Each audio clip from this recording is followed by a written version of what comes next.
Сәлем достар, менің каналыма қош келдіңіздер. Осындай өте жұмсақ үй жағдайында пицца дайындаймыз. Ыдысымызға жылы сүт, жылы су, тұз, ашытқы, шекер, жақсылап араластырамыз. 300 грамм ұн керек болады біздің қамырға. Сол 300 граммның 4 қасығын салып,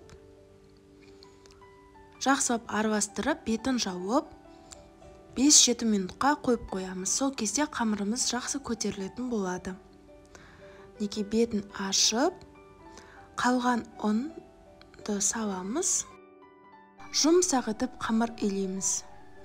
Онды одан көбейтіп жібермеңіздер. Дәл рецепт бойынша жасаңыздар, сол кезде жұмсақ болады. Бізге қолда жабысатын ұн болады. Сұйық майды құйып, осылай қамырды біріктіріп, жылы жерге бетін жауып қойып қоямыз көтерілгенше.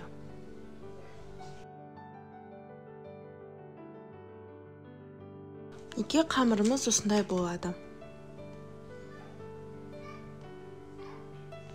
Бұл қамырдан бізде 2 пицца дайын болады. Қамырымыз осылай көтерілді.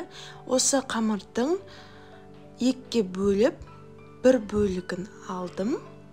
Пергамент қағазға сұйық майды жағып, ешқандай ұн оқтаудың көмегінсіз кішкене осылай сұйық маймен майлап жіберіп, қамырды дөңгелек формаға келтіреміз. Қамыр өте жұқа әрі өзі жайыла береді осылай. Неге?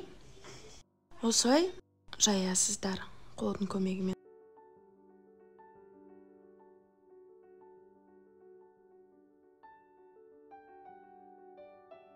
Кетчуп пен майонезді араластырамыз, немесе өзінің соусын жасасаңыздар да болады. Мен осылай жасадым үй жағдайында.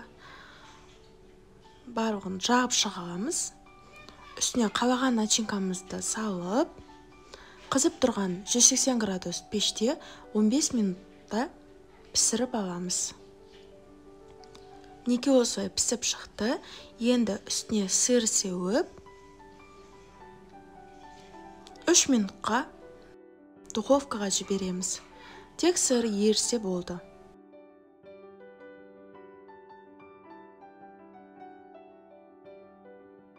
Мінеки осылай әдемі болып шығады. Өте жұмсақ, өте жұқа. Көріп тұрғандарыңыздай, дәмі де өте керемет. Қалаған начинкада жасасаңыздар болады. Міндетті түрде осы рецепт бойынша жасап көріңіздер. Өте дәмді болады. Ас болсын.